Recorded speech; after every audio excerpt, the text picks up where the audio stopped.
Sentar nessa lenha, como falam. Uhum.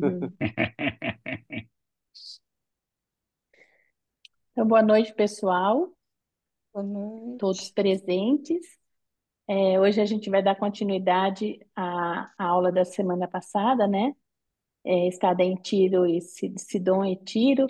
E esse ensinamento que o Henrique vai passar hoje é bastante importante, ele é muito rico, porque tem muitas metáforas, parábolas e instruções práticas para a nossa vida espiritual e mesmo sobre o ser humano. Então, vamos lá, Henrique, é com você. Boa noite, então, pessoal.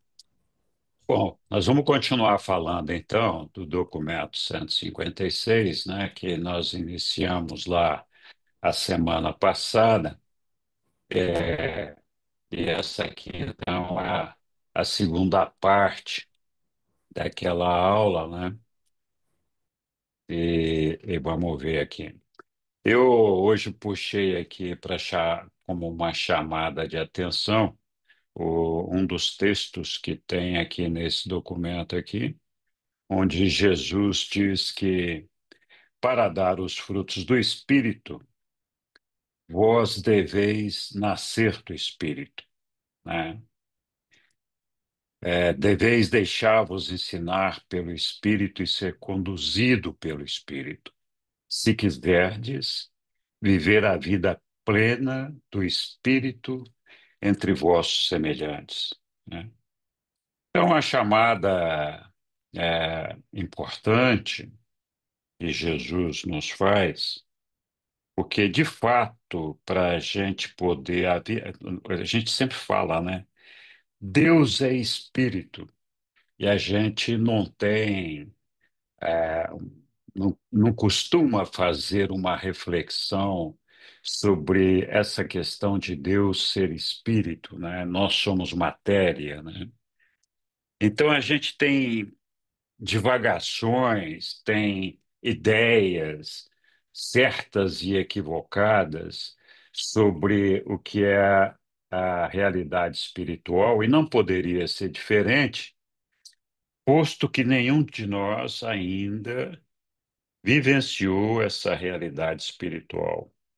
Mas por meio da revelação, a gente sabe que a realidade espiritual é muito diferente da realidade material. Uma realidade material é muito bruta, né?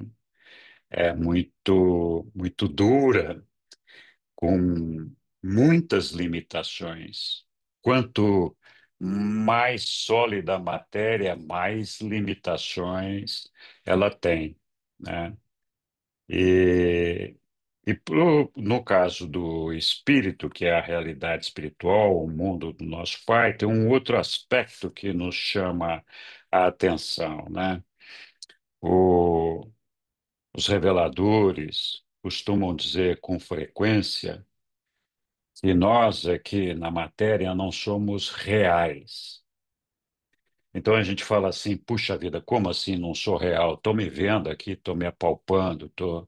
Então, e essa é uma das características do mundo espiritual. A matéria, como a nossa, um físico como o nosso, jamais conseguiria se adaptar numa realidade espiritual, dada a pobreza e as limitações da nossa matéria, né? E isso nos faz lembrar outras coisas importantes também, como o fato de que tudo o que existe está em Deus, não existe nada fora de Deus. Deus é a infinitude, está tudo lá. E se a realidade de Deus é espiritual, significa que nós temos que alcançar essa condição dessa realidade espiritual se nós queremos chegar até Ele, né? Então, sempre que a gente fala dessa realidade espiritual, é bastante conveniente a gente refletir sobre essas coisas. E uma coisa importante está justamente aqui nesse texto de Jesus, nessas palavras de Jesus, que para dar os frutos do Espírito, nós devemos nascer do Espírito. A matéria realmente não tem condições de produzir o fruto do Espírito. Se nós queremos produzir os frutos do Espírito, é preciso que nós tenhamos um desenvolvimento espiritual para receber o guiamento espiritual, né? E poder, então, com esse guiamento espiritual, produzir esses frutos do Espírito. Só pode ser feito isso, então, através do Espírito. Todos os frutos que nós produzimos, que têm uma natureza espiritual, têm uma fonte. E essa fonte, não exatamente nesta passagem, mas em outras, os reveladores nos falam que os frutos do Espírito que nós produzimos, eles são produzidos justamente por meio do nosso ajustador do pensamento, né? Então, para produzir os frutos do Espírito, nós devemos nascer do Espírito. E nascer do Espírito significa ter justamente esse desenvolvimento espiritual e a realização desse nascimento vai acontecer completamente quando nós nos funcionarmos ao nosso ajustador do pensamento. Então, sim, nós podemos começar a desenvolver uma realidade espiritual, ainda estando aqui na Terra, por meio do desenvolvimento da nossa alma.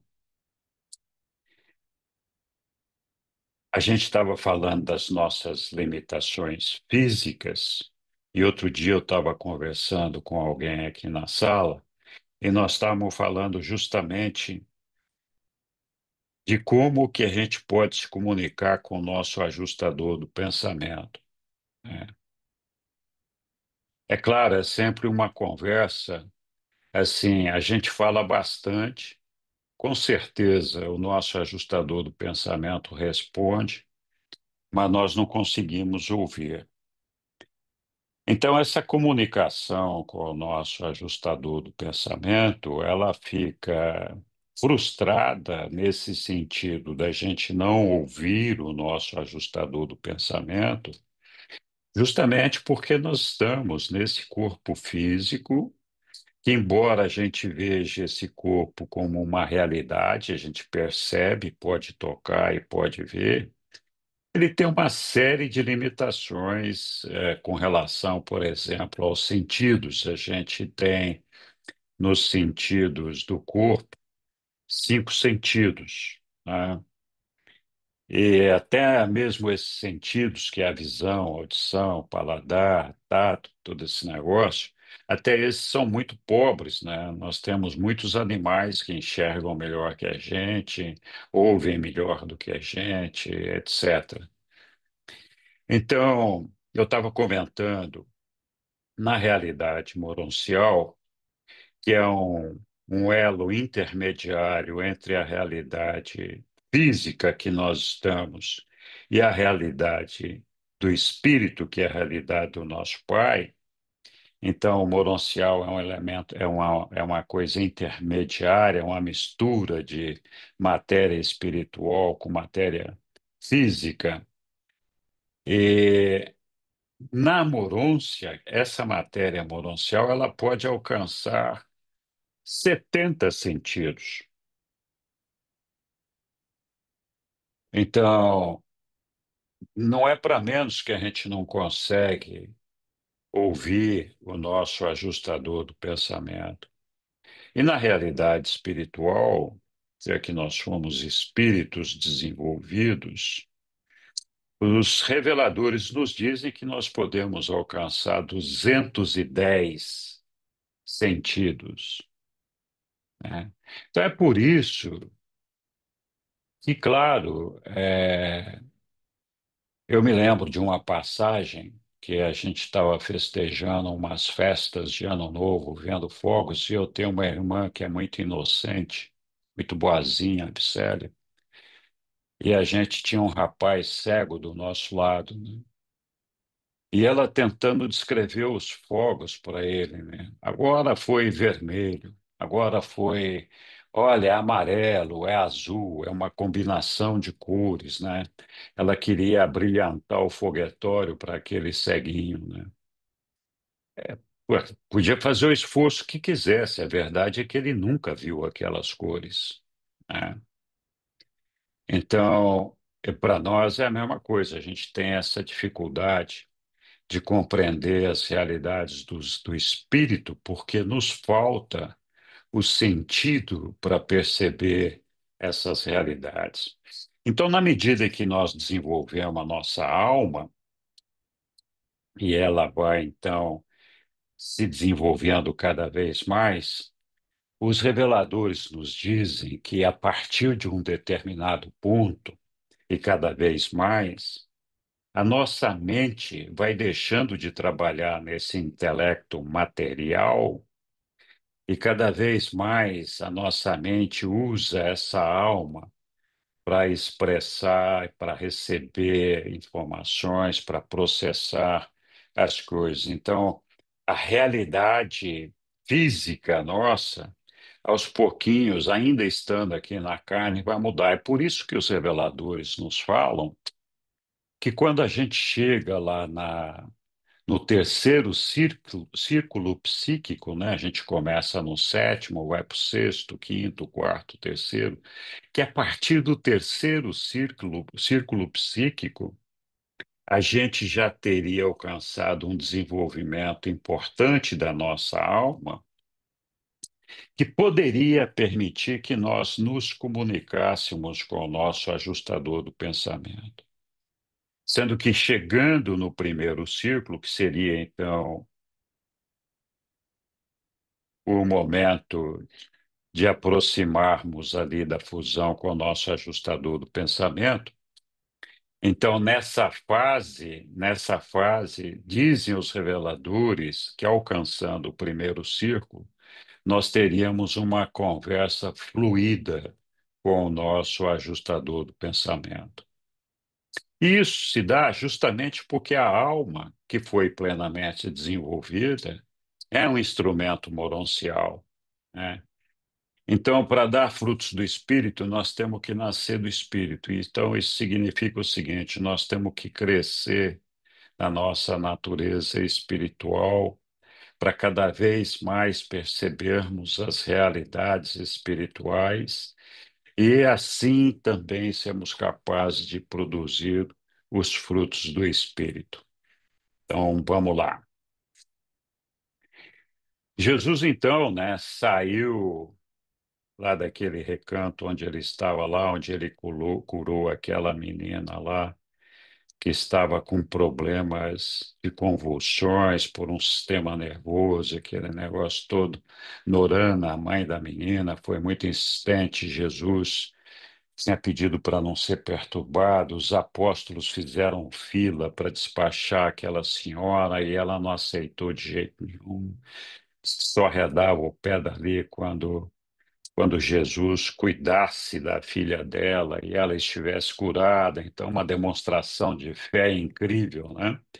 Ela foi, inclusive, até que meio maltratada por alguns dos apóstolos, né? O caso de Simão Pedro, aquele bruto do Simão Pedro, que comparou ela a um cão, né?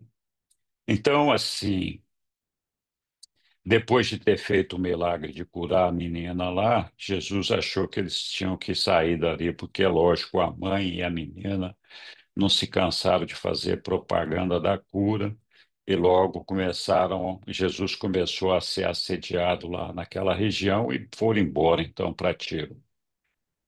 É que então conta a história, a passagem de Jesus com seus apóstolos, os discípulos lá em Tiro. Ali em Tiro tinha uma indústria muito importante de de tinta, de um corante que era utilizado ali a partir dos animais marinhos. Então, muitos dos líderes dessa manufatura, dessa púrpura que eles chamavam tireana, que era a tinta que emprestou a Tiro e a Sidom uma fama em todo o mundo, e contribuiu tanto para que o comércio fosse mundial ali daquele produto. Muitos daqueles líderes lá acreditaram no reino, e todos eles eram gentios, né? Então, não podemos esquecer que Jesus estava se afastando ali, meio que fugindo da região da Judéia, ali dos territórios judeus, porque já estava sendo perseguido. Então, eles estavam em terrenos gentios ali nessa época, né? E a pregação deles era com gentios, né? Então, muitos desses gentios, desses líderes dessa manufatura púrpura, acreditaram no reino. E acontecia que ali naquela época, ali pouco depois, aqueles animais marinhos que eram a fonte dessa tinta que eles tinham criado ali começou a escassear. E esses líderes foram montar seus negócios em outras áreas que tinham o mesmo molusco, o mesmo tipo de animal marinho que eles precisavam para fazer a tinta. E então eles levaram com eles a mensagem deles ali, né? Aí na quarta-feira, lá que eles estavam ali, né, em Tiro, Jesus contou a história de um lírio branco, né? Que levanta sua cabeça pura como a neve, né? Quem conhece um lírio vê a beleza daquele lírio branco, aquela cabeça pura do lírio, a flor, né? Na luz do sol.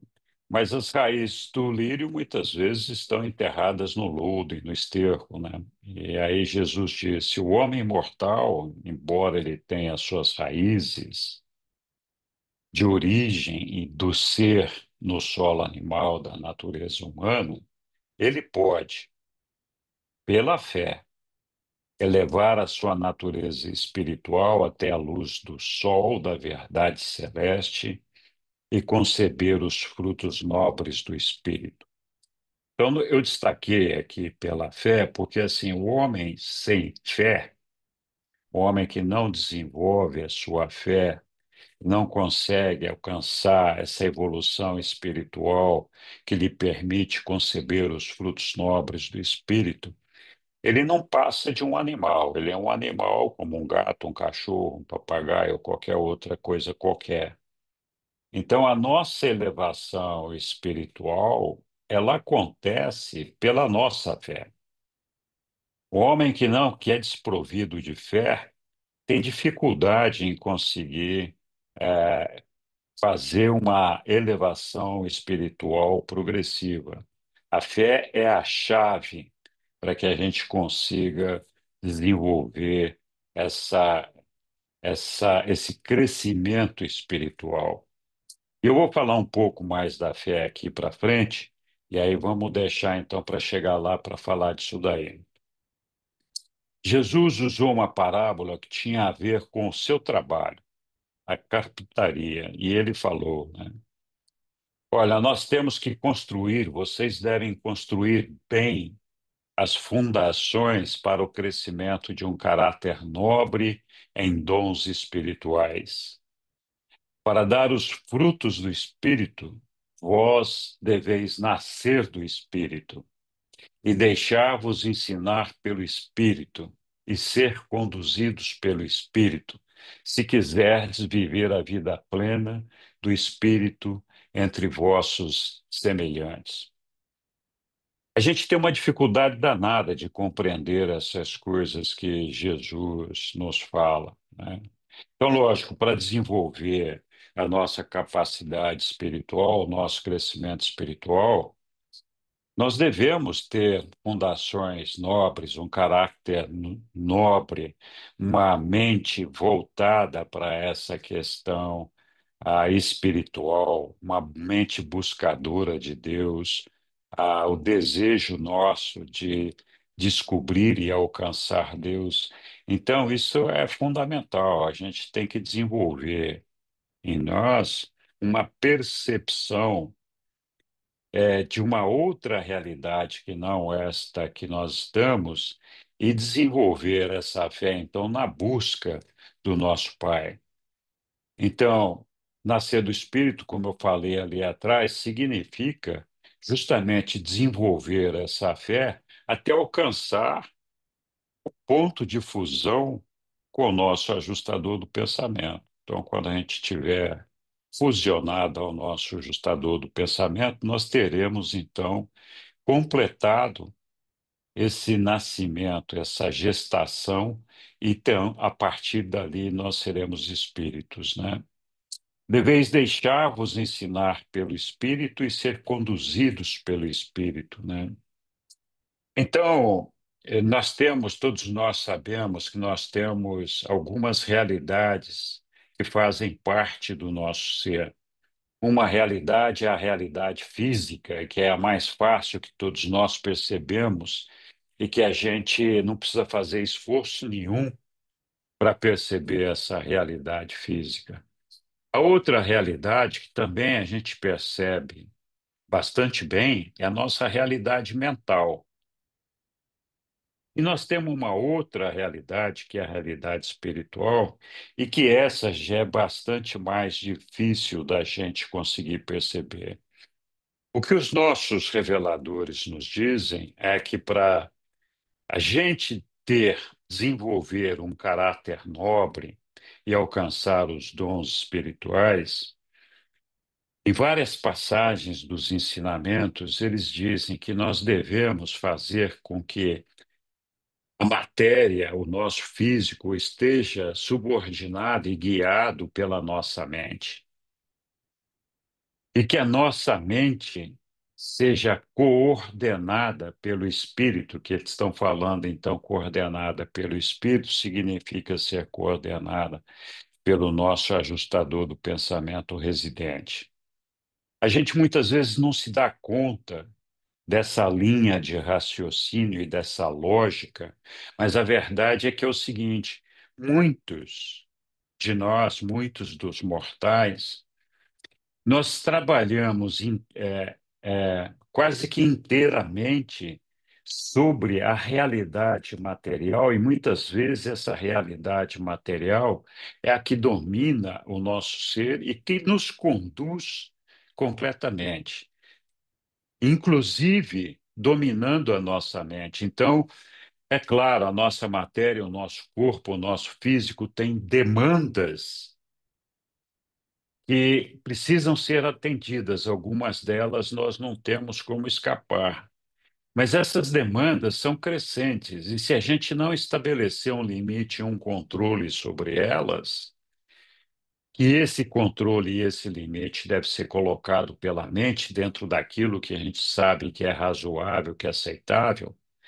Então, se a gente não colocar esse controle, nós passamos a agir o tempo todo como se fosse um simples animal. Nós ficamos, então, dependentes das nossas necessidades materiais e nos transformamos em escravos dela.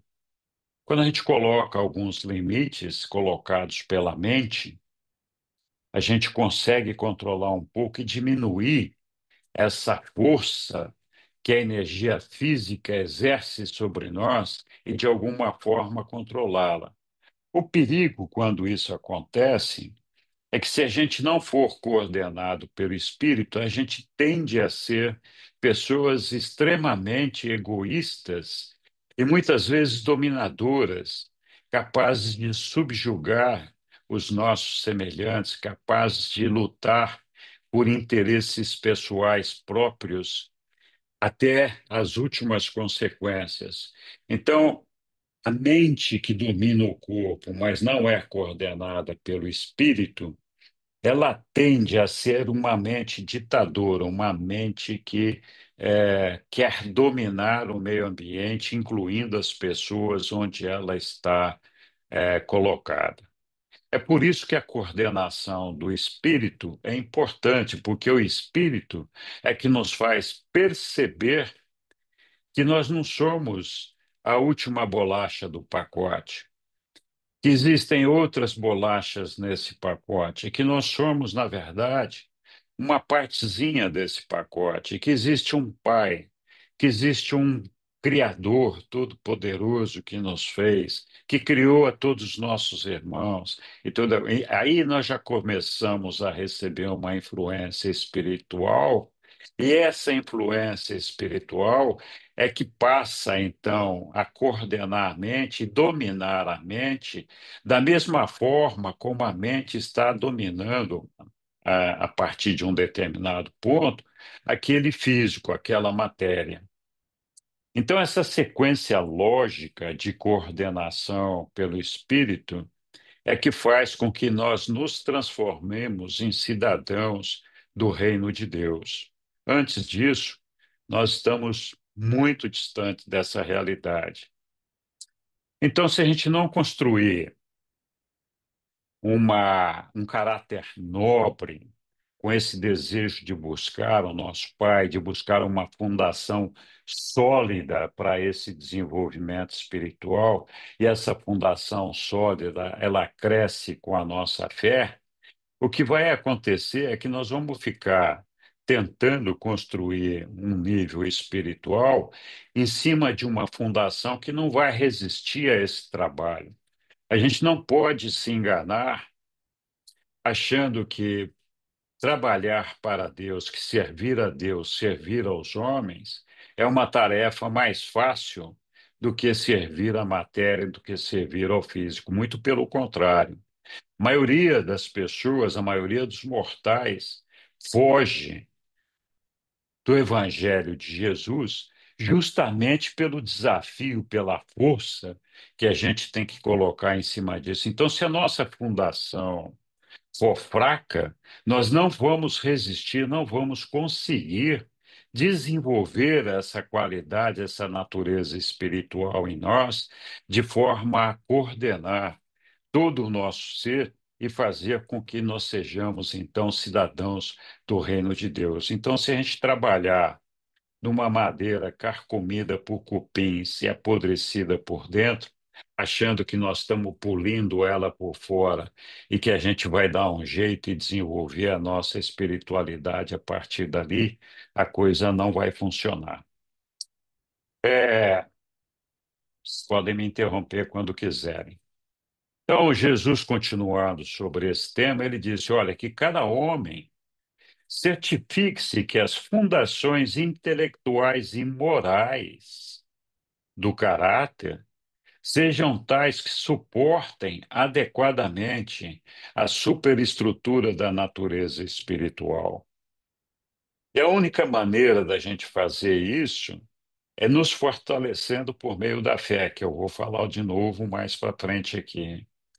Então, se a gente não tiver essa superestrutura da natureza espiritual consolidada em nós, fica muito difícil da gente se desenvolver. Diga lá, Hélio. Podia pôr essa transparência de novo, por favor? É o que você estava falando agora? Posso, claro, posso sim. Diga Pois lá. esse assunto é recorrente, na verdade. Eu tô querendo, na verdade, consolidar o que eu já entendi. É, a mente, muitos associam como se fosse um programa, um software rodando um hardware. Ou seja, ele tem uma utilidade extraordinária. Um computador, por exemplo, o celular, o que seja, por muito avançado que tenha sido criado, ele precisa ter um programa, precisa ter alguma coisa do tipo. Então, a mente, grosseiramente comparando, seria isso.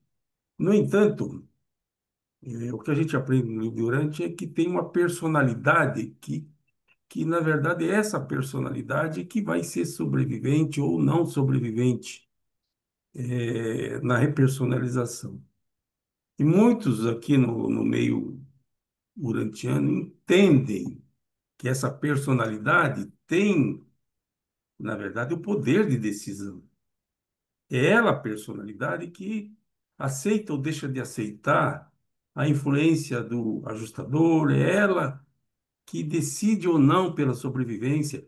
Ou seja, e o que foi falado no parágrafo anterior está dando o poder de decisão para a mente, quando a mente efetivamente é conduzida pela personalidade.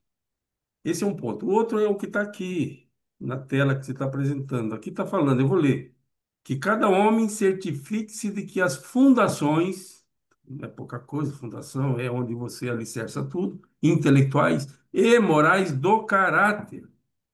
Aqui já está falando em caráter, não está falando em personalidade, não está falando em mente, não está falando em alma, não está falando de ajustador, está falando de caráter.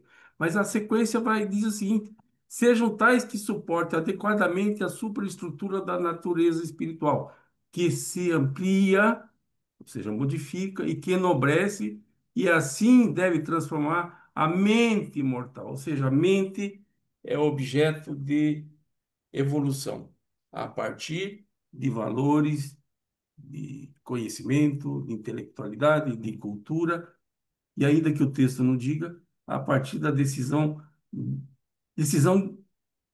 do, do eu, a decisão da personalidade. Então, por favor, podia, Henrique, a partir da minha consideração, ampliar esse entendimento? Grato. Olha, a personalidade é uma dádiva do Pai e ela é, de fato, a gente, ela é o personagem, ela é o centro dessa jornada, do nosso ser, dessa jornada que nós vamos fazer até chegar no nosso Pai. A mente que nos é concedida pelo nosso Pai, ela é a detentora do livre-arbítrio.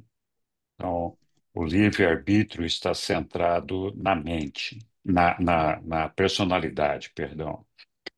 O que acontece é que a mente ela é desprovida de uma identidade, a mente não, a personalidade é desprovida de uma identidade e desprovida de um espírito num primeiro momento, e assim como ela está desprovida de uma energia física num primeiro momento. Então, o que nós temos é uma personalidade concedida pelo nosso Pai, que se associa a uma energia física, uma energia mental e uma energia espiritual. A função da personalidade é unificar essas três energias. A unificação dessas três energias denota uma harmonia, um equilíbrio, um perfeicionamento daquele ser. Acontece que a mente ela é alimentada pelos inputs que são trazidos, notadamente a fonte de informação vem a partir a mente não, a personalidade ela é nutrida de informações a partir da nossa mente. Então, o exercício do livre-arbítrio é em cima daquilo que a nossa mente, o nosso ser, o nosso sistema físico, mental e espiritual processa. Então, quando o ajustador, quando o revelador aqui está falando aqui de transformar a mente mortal, ele não está falando é, de transformar a mente mortal numa coisa, numa mente nova. O que ele está sugerindo aqui, na verdade, associado a outros conhecimentos que a gente tem, é que essa mente nossa esteja associada, a partir de um determinado ponto, à nossa alma. Então, a mente funcionaria por um livre-arbítrio da personalidade como a mãe dessa alma, e o nosso ajustador do pensamento como o pai dessa alma. Na verdade, quem tem o poder de criar, o poder o poder, se a gente pode falar assim, de construtor, de mágico, de determinador, é do ajustador do pensamento. É que ele é quem pode fazer a nossa mente, mas para fazer a nossa alma. Para fazer a nossa alma, ele precisa da nossa permissão. E a nossa permissão só é dada para ele por meio do cumprimento da vontade do nosso Pai, que então é o resultado do exercício do livre-arbítrio que a nossa personalidade faz a partir dos inputs recebidos pela nossa mente. A mente é a arena onde nós processamos toda a informação. A nossa mente detém a nossa individualidade. Nós somos um indivíduo. Quem tem individualidade tem mente, e vice-versa. Não é possível um indivíduo existir, ter consciência de si, se ele não tiver mente. Então, embora a personalidade é quem vai fazer esse trajeto, ela depende de estar sempre associada a uma energia de natureza física, na matéria, enquanto aqui neste mundo que nós estamos, moroncial no mundo moroncial e espiritual quando estivermos no mundo moroncial, mas não deixa de ser uma energia. Precisa de uma mente, essa mente é que dá a ela a identidade. E precisa do espírito, que é o ajustador do pensamento, que a gente espera se fusionar com ele lá na frente, se tudo correr bem, nós tomarmos as atitudes certas. Então, essas fundações intelectuais e morais do caráter, para suportar essa superestrutura da natureza espiritual, vem sim da nossa determinação, do nosso desejo de alcançar o nosso Pai, de desenvolver a nossa fé, de trabalhar nessa direção. Todos nós somos alimentados pelo ajustador do pensamento e outras energias espirituais que nos cercam, que podem, nos conduzir nessa direção. E só não vamos ser conduzidos se nós não quisermos. Então, nós temos que sim fortalecer essa estrutura moral e do nosso caráter para que a gente possa desenvolver a nossa alma, porque é a partir daí que nós começamos a permitir que, de alguma forma, o espírito passe a ter alguma coordenação nas nossas atitudes. E para isso é preciso fé, é preciso uma natureza espiritual. Então, a transformação da mente mortal, transformar a mente mortal, significa transformar ela do intelecto material para o intelecto da alma, do intelecto moroncial, que é possível de ser alcançado ainda enquanto aqui na nossa vida material. Nossa meta é de alcançar a fusão com o ajustador do pensamento ainda na carne. Claro que a maioria de nós ainda não consegue isso, mas isso seria factível quando nós tivéssemos desenvolvido completamente a nossa alma. Então, eu não sei se joguei um pouco de entendimento ou piorei ainda mais, mas é por aí. Essa mente mortal, transformar a mente mortal, é permitir que a nossa mente passe a funcionar cada vez mais em cima daquilo que é a nossa alma, é a nova realidade que está nascendo. Diga lá, Hélio. Quero ouvir antes a Dani, que levantou a mão mais cedo que eu. Bom, então diga lá, Dani. Então, aproveitando a fala do Aéreo, é uma dúvida que eu também tenho, porque assim, o que eu consegui compreender de uma nova mente, e dentro dessa questão dos fundamentos intelectuais e de um bom caráter, digamos assim, né? Ah, vou melhorar minha índole e tal. Para mim, se resumiu até mesmo dentro dos conceitos do livro de Urântia, que é o meio que me afastei de outras coisas que eu peguei anterior ao livro de Urântia, eu busco, né, não ficar sempre fazendo comparações, mesmo que seja com a Bíblia, para eu poder também ter um fundamento que consiga estruturar até aquela estrutura para eu receber isso aqui, porque senão eu não consigo receber essa informação. Mas aí, quando eu parto para essa ideia, conceito que eu criei de uma mente nova, isso implicou em eu ter que me livrar de muita coisa que eu acreditava.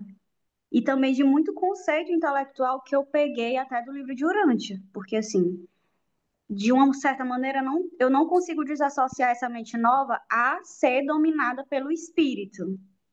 E isso não consigo ainda conceber na minha mente o que é ser dominada pelo espírito, porque é muito confuso. Primeiro que quando você vai querer fazer uma limpa nas suas crenças, você fica sem identidade. Tem gente que chega até a ficar meio louco por causa disso. E aí, assim, fico sempre confusa, exatamente nessa parte que o Aélio também trouxe, da personalidade, quem é que toma essa decisão. Então, de certa maneira, até dos conceitos que eu pego do livro de Urântia, eu também tenho que soltar, no sentido de me desapegar, para eu poder experienciar na prática o que é ser dominada pelo espírito dentro desse contexto aí. Ok. Bom, não sei se eu entendi bem a sua dúvida, mas, na verdade, não é ser dominada pelo espírito, é ser conduzida de uma maneira, espiritual. Então, é assim: enquanto animais, nós não recebemos diretamente, não percebemos, não é que não recebemos, nós não percebemos as influências espirituais, leva um tempo para isso acontecer. Então, eu falei que nós somos uma personalidade que é dotada com uma energia física, uma mente e um espírito. O espírito é o ajustador do pensamento que está lá dentro de nós. Nós temos uma realidade física, que é essa que nos envolve e que nos domina o tempo todo. Muita gente se deixa escravizar por essas realidades físicas e não tem capacidade de se libertar dos impulsos que nos são trazidos por essas realidades físicas. E o nosso livre-arbítrio sobre essas realidades, ele é limitado. Nós não podemos exercer um livre-arbítrio de negar completamente essas realidades físicas e suas demandas. Então, por exemplo, a gente, quando tem fome, tem que comer. Não dá para dizer, não, eu escolhi agora que eu não vou comer mais o resto da minha vida. Eu vou viver só de luz do sol. Não vai dar certo. Mas eu posso ser inteligente o bastante, ter uma mente lúcida para dizer: olha, eu preciso comer, vou alimentar o meu corpo, mas eu vou alimentar ele corretamente, na hora que eu acho certo, com o tipo de alimento que eu acho certo, etc. Então, eu posso escolher os alimentos, posso escolher o horário, posso, educar o meu corpo de uma forma que ele mantenha uma certa sanidade, seja equilibrado, seja, enfim. Então, a mente pode fazer isso. A mente também pode desenvolver uma série de atividades em torno da nossa vida. Então, por exemplo, outra necessidade. Vamos dizer que a pessoa tenha necessidades sexuais extremas. O sexo faz parte da nossa vida física. É uma questão que envolve a nossa vida física. Nós não temos como negar isso. Mas também eu não preciso viver o tempo todo em função só do sexo. Acordo de manhã, ligo lá no canal da sacanagem, ligo lá no coisa, passo o dia inteiro lá no trabalho, perseguindo as meninas ou os meninos, perseguindo o pessoal, passando a mão em todo mundo, arranjando uma namorada, duas, três, quatro, cinco por dia. Isso não é necessário. A nossa necessidade biológica para satisfazer essa questão sexual é controlável, mas tem gente que não consegue se controlar. Então, isso é dependente daquilo ali. Então, é um sinal de escravidão, de submissão a uma demanda de uma energia física que, ao invés de você controlar aquela energia física, você é dominado e controlado por ela. É um ponto. Então, é isso aí. A mente, então, deveria ser capaz de controlar essas demandas da energia física, embora o nosso livre-arbítrio sobre essas coisas não seja absoluto. Nós temos que atender o mínimo necessário dessas demandas da energia física. A questão é que quando a pessoa consegue desenvolver essa habilidade de trabalhar a mente, essa pessoa, se ela não tiver uma influência espiritual, ela passa a ter, então, um trabalho, um exercício, uma atividade de forma a buscar se apoderar, inclusive, dos irmãos, subjugando todo mundo tem que trabalhar para essa pessoa, ela que tem que conseguir vantagem em tudo, ela que tem que ter direito a tudo. Então, ela passa a ser a dona do universo. Essa pessoa é a dominante, ela é a ditadora daquele universo onde ela está. Então, ela cria um outro tipo de relação com o universo que também não conduz a um desenvolvimento espiritual. O desenvolvimento espiritual se dá quando essa mente controla essa parte física da maneira como nós falamos, e, ao mesmo tempo, essa pessoa controlada pelo espírito, percebe que ela não é dona do universo, ela é uma parte do universo, ela está inserida no universo, que existem outras pessoas, existe um pai, existem outras coisas. Então você passa a perceber a realidade do reino de Deus. Então, isso se dá por meio do desenvolvimento espiritual, de permitir que a nossa elevação espiritual nos conduza a produzir os frutos do Espírito. Então, é essa que é a ideia. Diga lá, Hélio.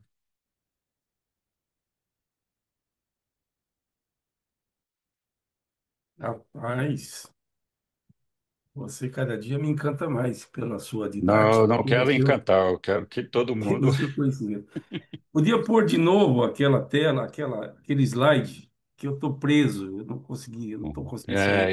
É, eu sei a sua. Vamos Vamos lá, lá. Hélio, diga lá.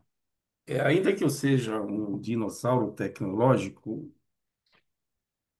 isso eu já confessei antes, a ideia, ou a alegoria, ou a metáfora do software, do hardware, serve para eu entender algumas coisas que são ensinadas no livro de Urântia. E aqui, nesse texto específico, eu fico pensando, é, software, hardware, mas tem base de dados. Então, você pode pegar equipamentos enormes com uma base de dados pequena, ou equipamentos menores com uma base de dados grandes, a partir de arquivos guardados.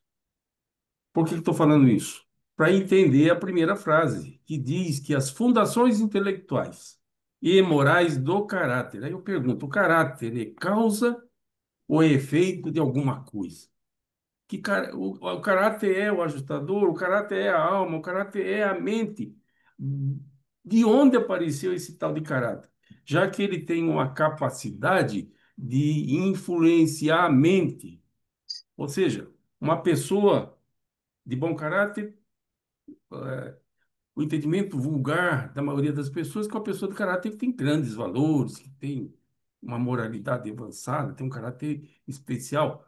Ela não herdou esse caráter 100%, ela adquiriu ao longo de uma existência valores tais e tantos que a transformaram numa pessoa boa. Eu sempre tive para mim que eu era uma pessoa boa, mas agora estou começando a me convencer que eu sou malvado. Mas enfim, diz aí para mim, o caráter é a mente, o caráter é a personalidade, o que é esse caráter aqui do texto?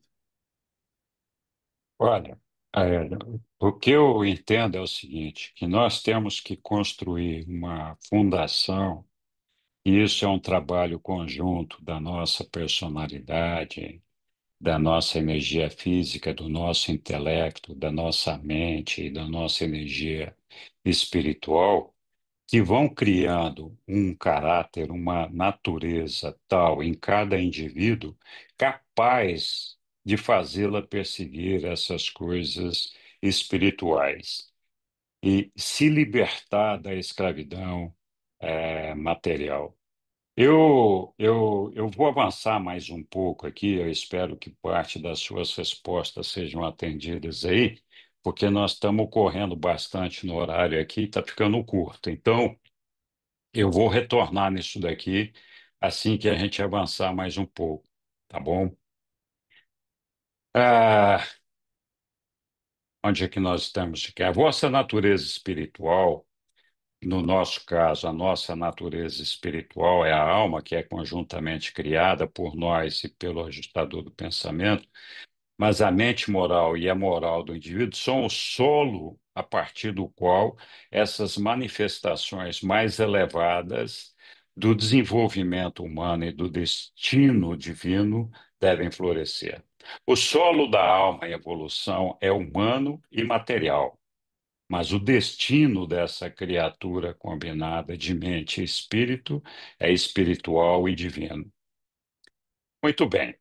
Continua lá, Natael perguntando lá para o nosso mestre aqui agora, né? Mestre, por que que nós pedimos para Deus para que não nos induza à tentação?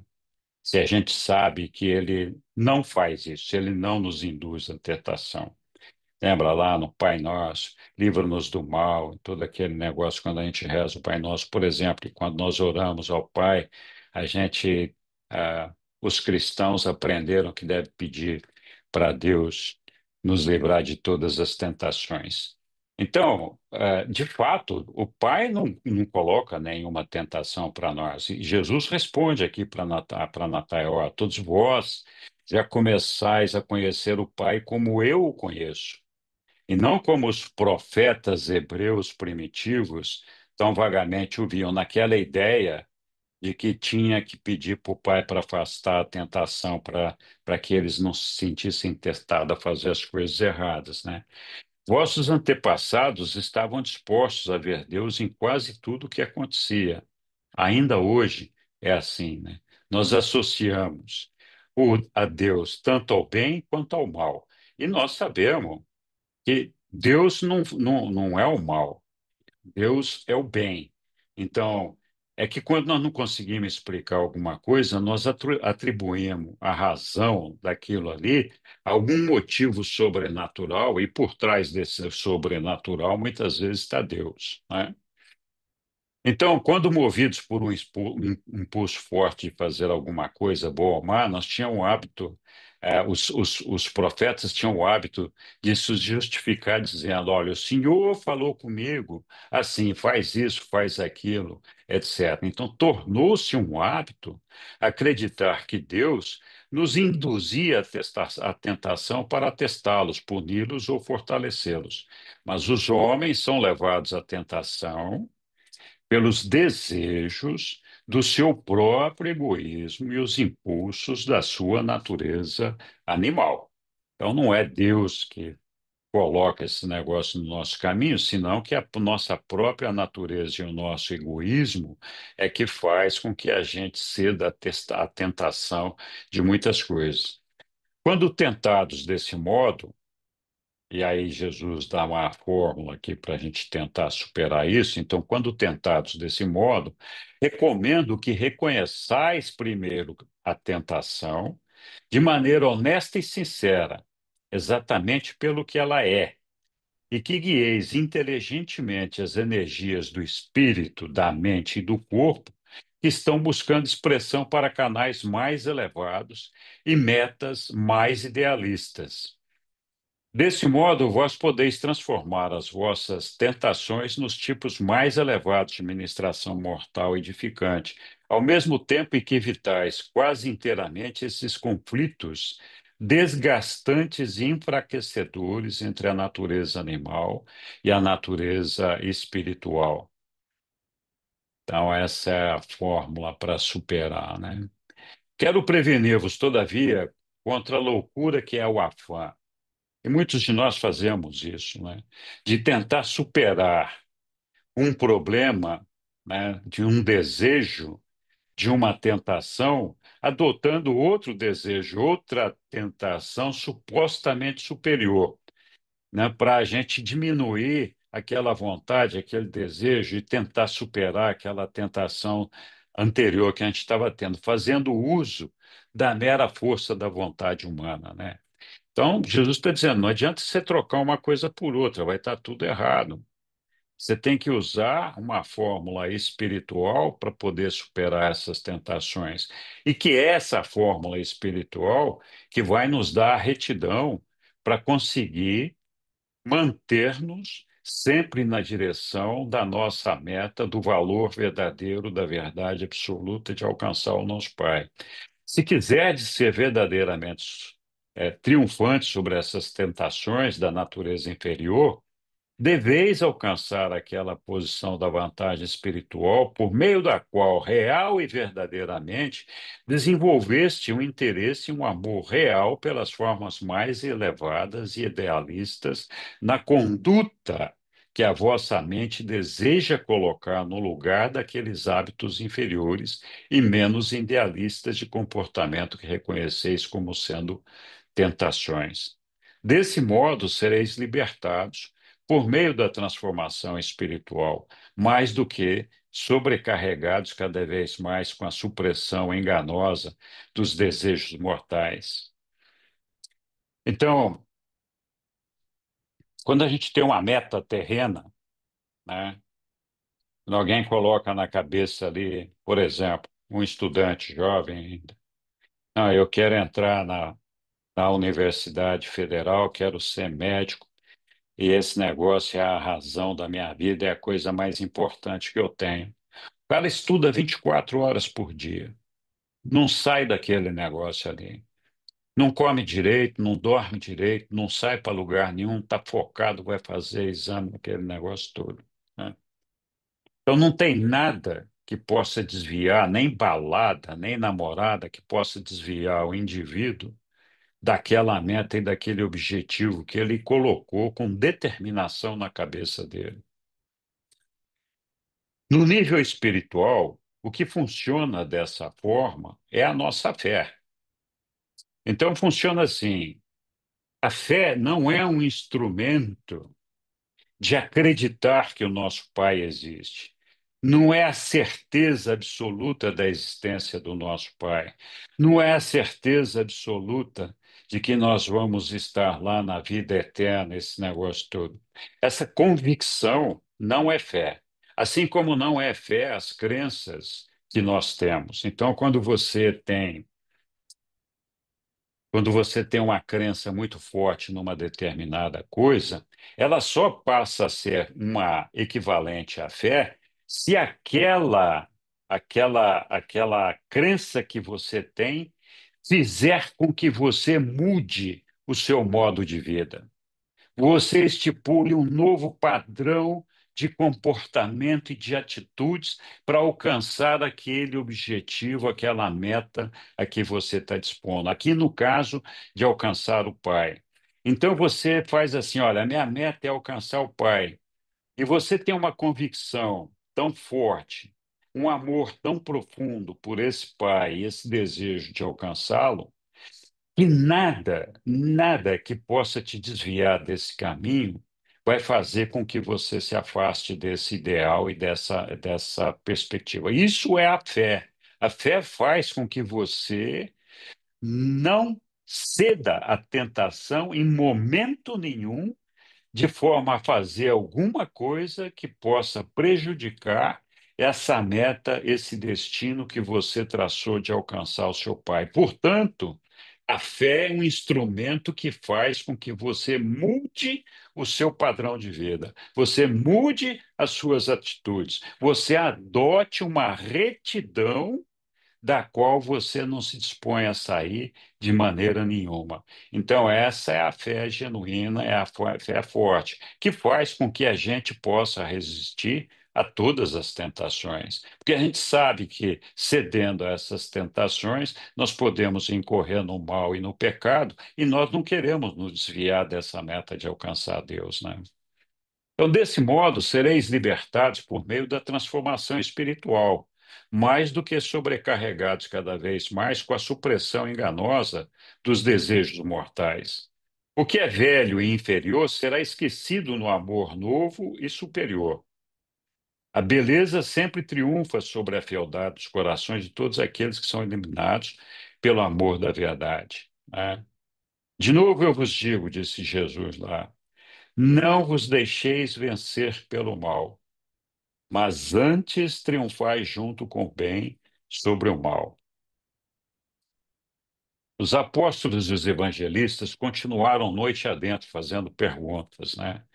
E aí os reveladores fizeram um resumo das considerações que Jesus fez a todos os questionamentos e as dúvidas que foram levantadas pelos apóstolos e discípulos, né?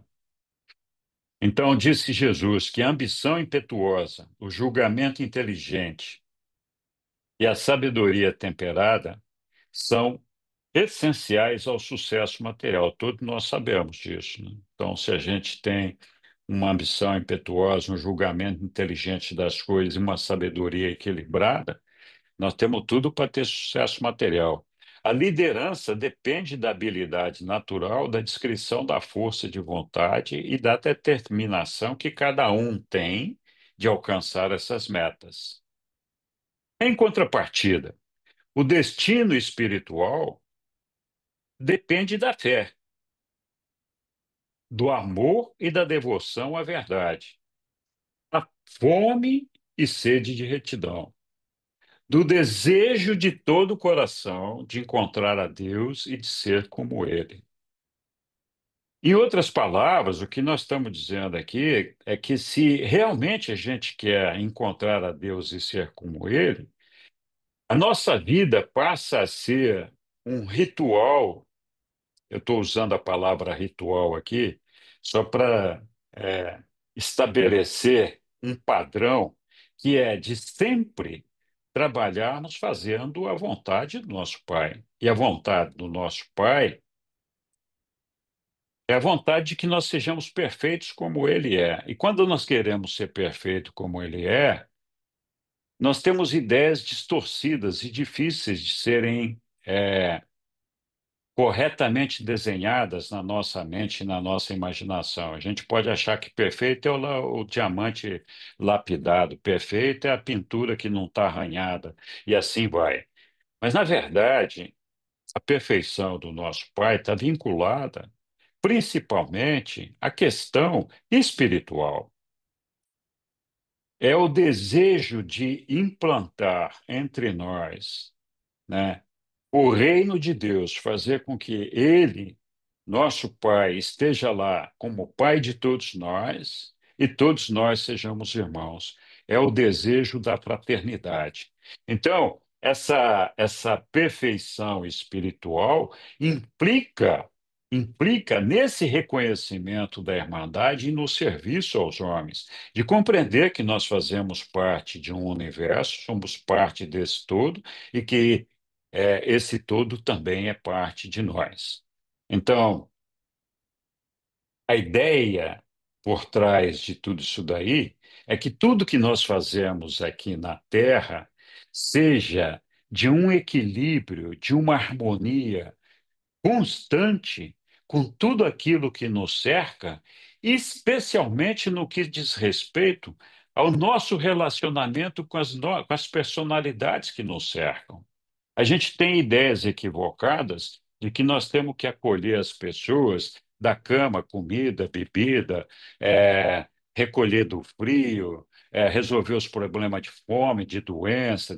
Se a gente puder fazer isso, ótimo, mas não é essa a ideia. A ideia é de que nós mantenhamos uma irmandade no sentido de reconhecer que cada personalidade é um templo de Deus, am- amar a essas personalidades como o templo de Deus, ter paciência com elas, ter tolerância, respeitá-las, não ser discriminador, não fazer nada que possa afastar ou provocar rupturas no relacionamento das personalidades, é, por questões de má condução da nossa parte desse relacionamento.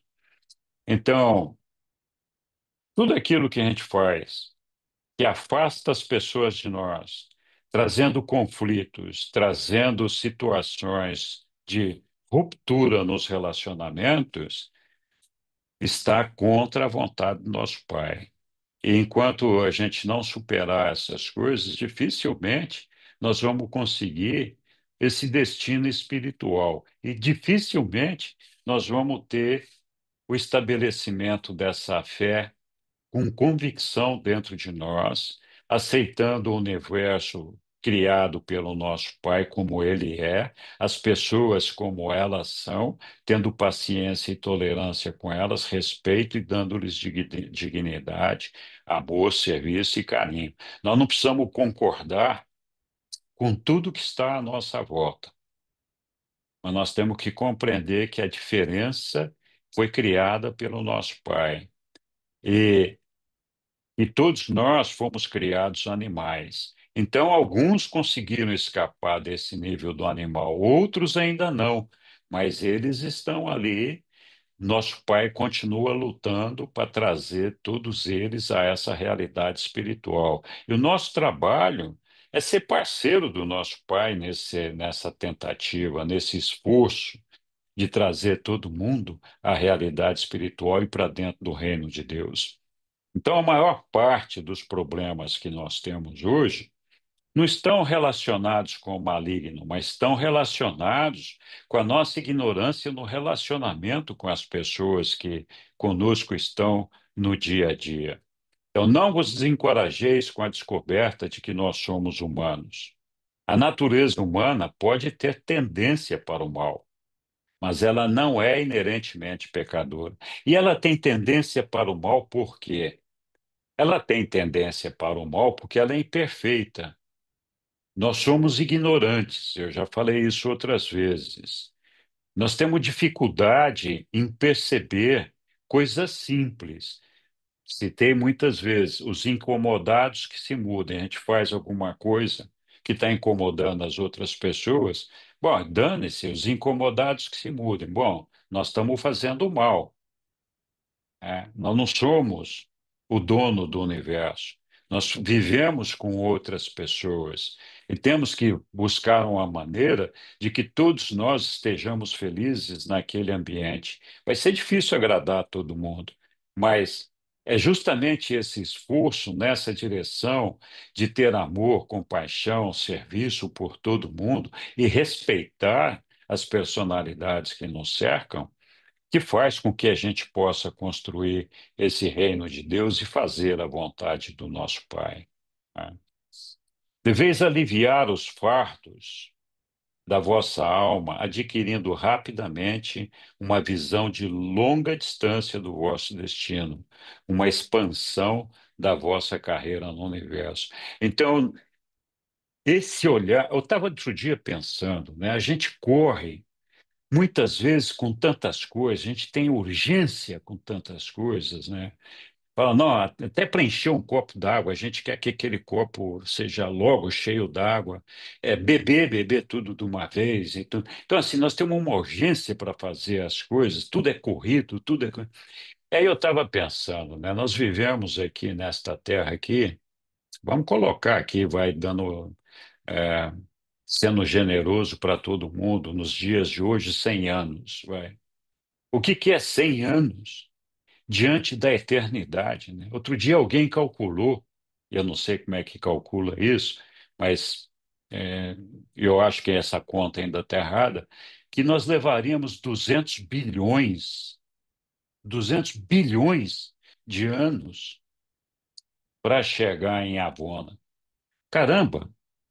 Vamos admitir que essa conta esteja certa, né? O que é 100 anos para 200 bilhões de anos? Então, eu estava pensando, calma aí, nós temos uma eternidade aqui diante de nós.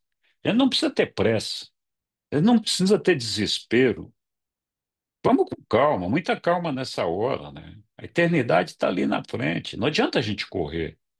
Nós temos aí bilhões de anos pela nossa frente para fazer uma porção de coisas que nós podemos fazer com calma, não precisamos nos desesperar, né? Então, esse olhar para a eternidade, para o infinito, saber que nós podemos fazer parte disso e que para chegar nisso só depende de nós, é o que pode nos dar aquela fé necessária para seguir a retidão e cumprir o nosso trabalho enquanto estando aqui nesse mundo, da maneira, da vontade do nosso Pai, né? É, afinal de contas, é tão pouco tempo que a gente passa aqui, né? Muito bem. Ups. Não cometais o erro de estimar o valor da alma pelas imperfeições da mente, nem pelos apetites do corpo.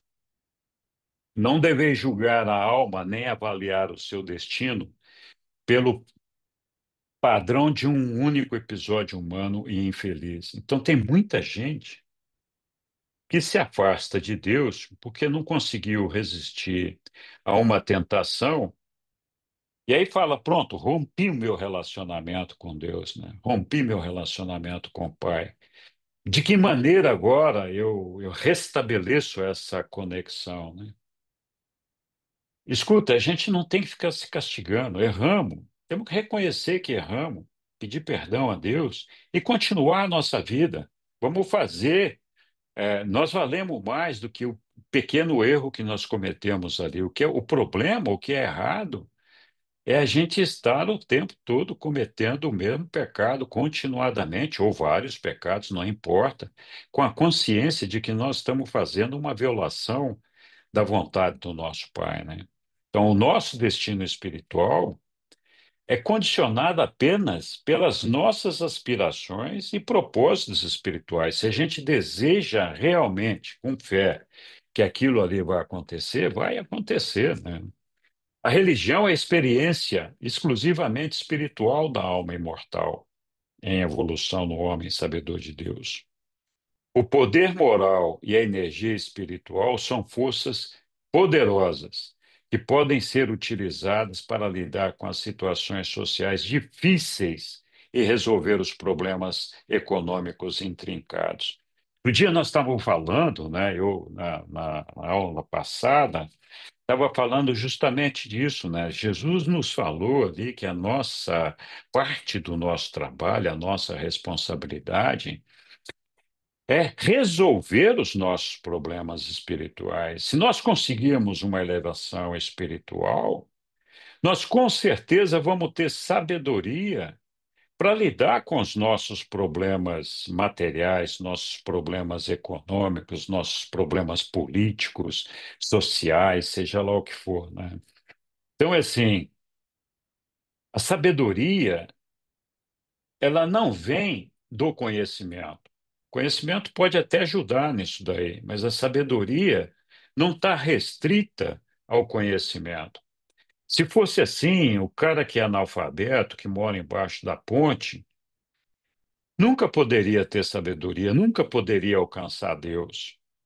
A sabedoria acontece quando a gente se deixa influenciar e guiar pelo Espírito.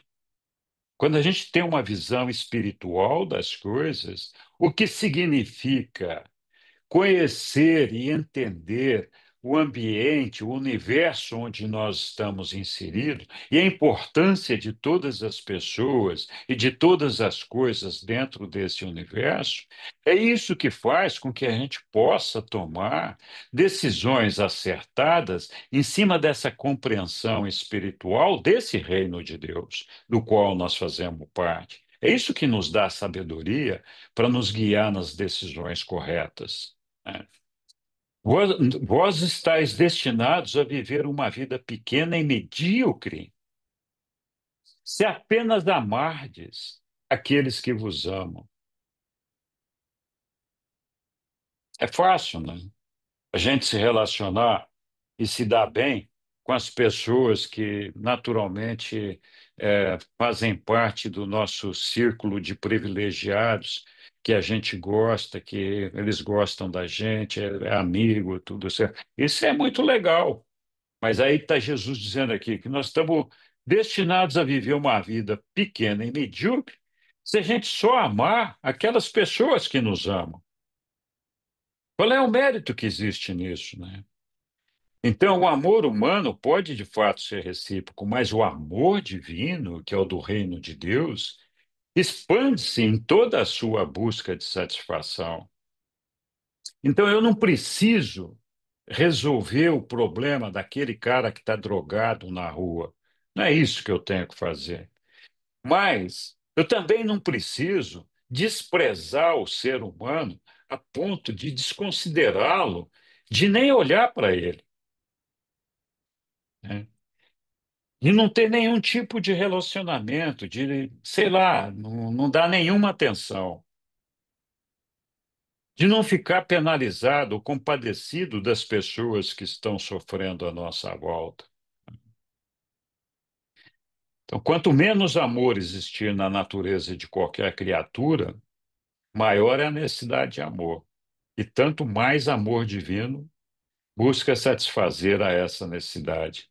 O amor nunca é egoísta, nunca. E não pode ser dado a si próprio.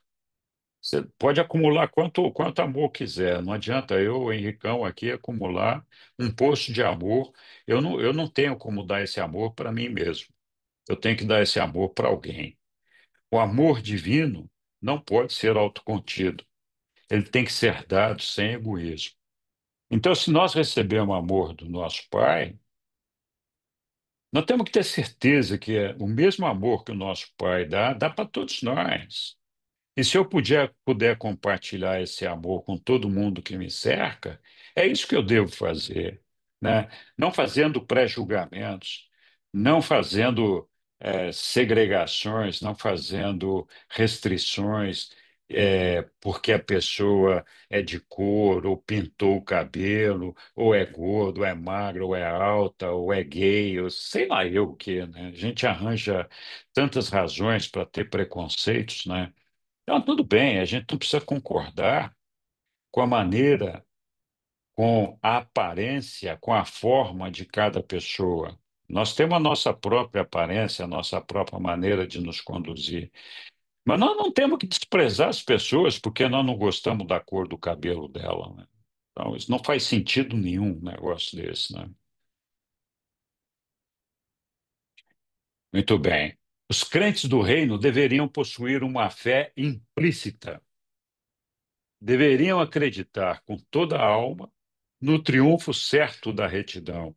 E isso acho que é o maior exemplo que Jesus deixou para nós, né? O exemplo da retidão. A fé dele era uma fé tão grande, ele tinha uma fé tão grande no pai dele que ele não fazia nada, absolutamente nada, que pudesse desviá-lo desse caminho da retidão. E olha que ele sofreu tentações, hein? Até uma mulher bonita e rica apareceu para casar com ele e sustentar a família dele, e ele disse: não, não é por aí, né? Então ele recebeu inúmeras oportunidades e tentações de se desviar desse caminho, de cumprir a missão dele aqui, né? E isso aconteceu pela fé que ele tinha no nosso Pai, né? Que é largamente explorada ao longo de toda a vida e os ensinamentos de Jesus, conforme demonstrado ali nos ensinamentos do livro de Urante. Então, é essa fé de Jesus que propiciava a ele essa retidão. E esse é um modelo de fé que nós deveríamos algum dia alcançar. E é esse modelo de fé que faz com que a gente tenha essa retidão de não nos desviar do nosso caminho, de não ceder a tentações, de não cometer erros, de não fazer o pecado, de eh, não pretender subjugar a todos nós o universo que nos cerca. Nós impactamos esse universo com todas as nossas atitudes. Todas as pessoas do mundo sofrem ou se beneficiam com as nossas atitudes, assim como todos nós, cada um de nós, sofre ou se beneficia com as atitudes de todos os outros mortais. A gente é um organismo vivo e todos nós somos parte desse organismo. Então, cada vez que alguém faz alguma coisa errada, a gente impede o perfeicionamento, impede de alguma forma que o todo alcance a perfeição, que o universo alcance a perfeição. Em outras palavras, o que nós estamos falando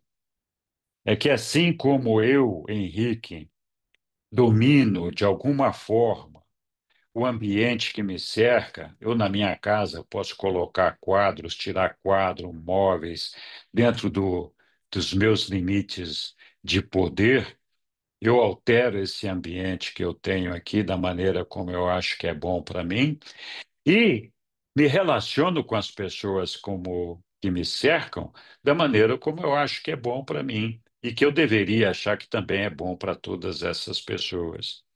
Então, da mesma forma que eu tenho um relacionamento inerente e intrínseco com todo esse ambiente que me cerca, o nosso Supremo tem com os sete superuniversos que estão se desenvolvendo, e o Supremo tem que alcançar a perfeição dele, da experiência vivida nos sete superuniversos, do qual nós somos uma pequena parte. Então, cada vez que um de nós deixa de cumprir a nossa parte, nós atrasamos o trabalho do Supremo de alcançar essa perfeição. O que significa, em outras palavras, que nós impactamos esse todo, impactamos esse universo todo. É por isso que quando nós nascemos e aqui crescemos, nós somos alimentados com essa caixa de ferramentas que está o universo aí, que tem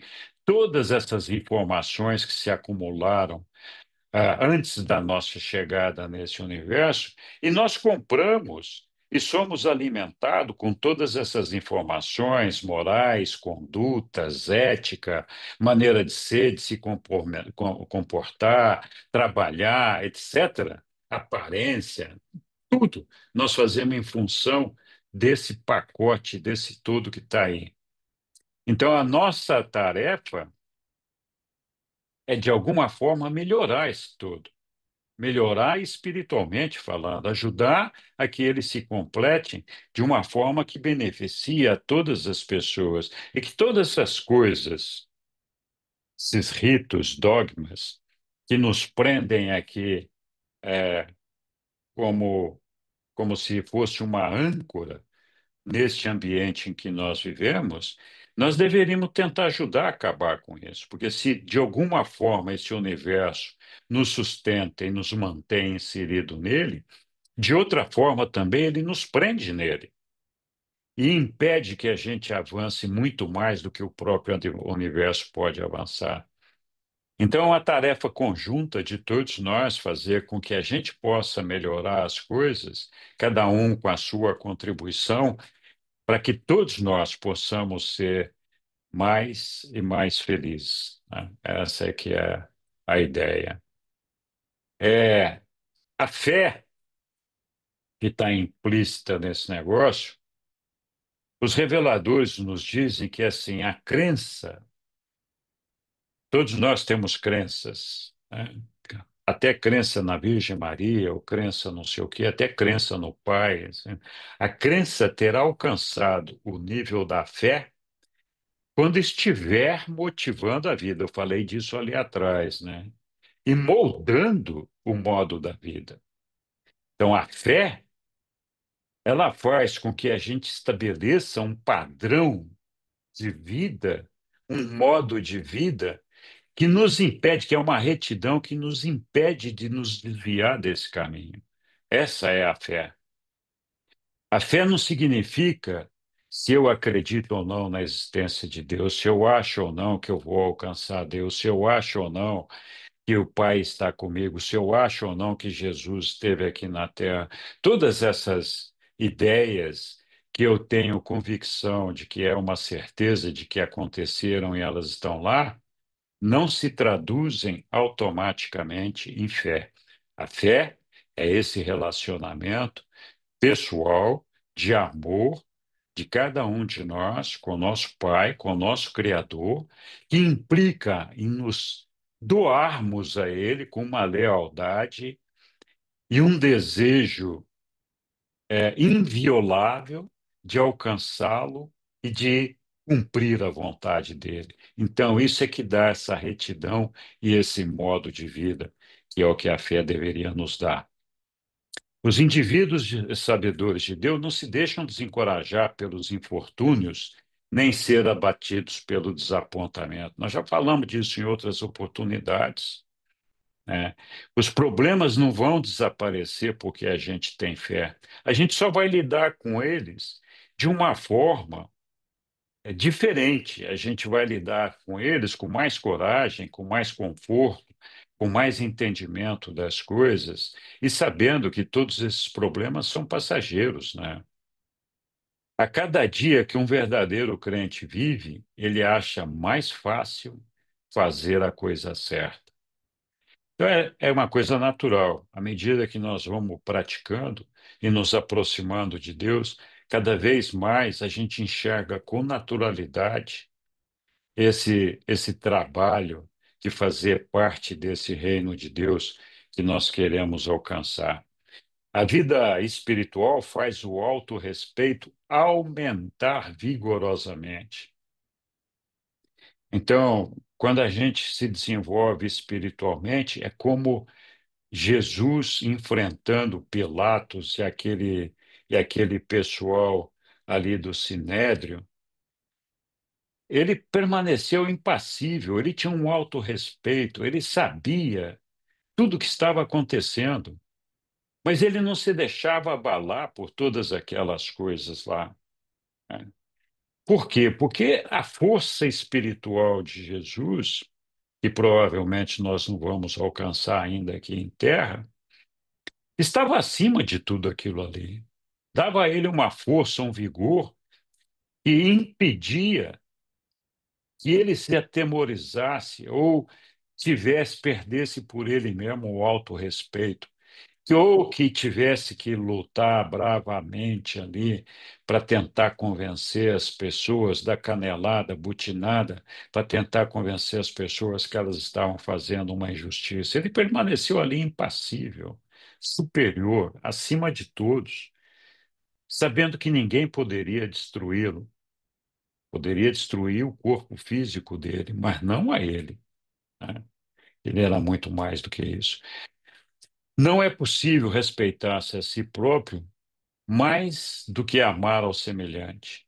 Então, amar o semelhante é uma medida da capacidade nossa para com o outro. Com o passar dos dias, todo verdadeiro crente torna-se mais hábil em convencer os seus semelhantes do amor pela verdade eterna. Se nós praticamos esse amor do nosso Pai, somos retos na nossa fé, prestamos aos nossos irmãos o serviço, o respeito, lhes damos dignidade, acolhimento, não precisamos resolver os problemas deles de novo, né? Nós temos que respeitar as pessoas, dar acolhimento, dar o serviço que é possível ser dado a cada um. Cada dia mais as pessoas vão enxergar em nós um reflexo da luz divina, né? Então, e cada vez mais a gente vai conseguir fazer com que as pessoas sintam em nós uma inspiração para se aproximar de Deus. Os nossos ideais estão elevados o suficiente para assegurar a vossa salvação eterna. E, ao mesmo tempo, as vossas ideias estão tão práticas a ponto de fazerem de vós cidadãos úteis para funcionar bem na terra, em vossa associação com semelhantes mortais. Em espírito, a nossa cidadania está no céu. E essa é a fé que nós temos que ter. Olha, eu não estou lá ainda, mas eu vou estar, porque eu vou fazer de tudo para chegar lá. Minha cidadania está no céu. Na carne, nós vamos viver como pessoas deste mundo animal em que nós estamos inseridos, né? Dai a César as coisas materiais e a Deus as coisas espirituais. A medida da capacidade espiritual da alma em evolução é a vossa fé na verdade e o vosso amor pelo homem. Então, a gente pode medir a nossa evolução espiritual por meio da nossa fé e no nosso amor por todas as pessoas que nos cercam.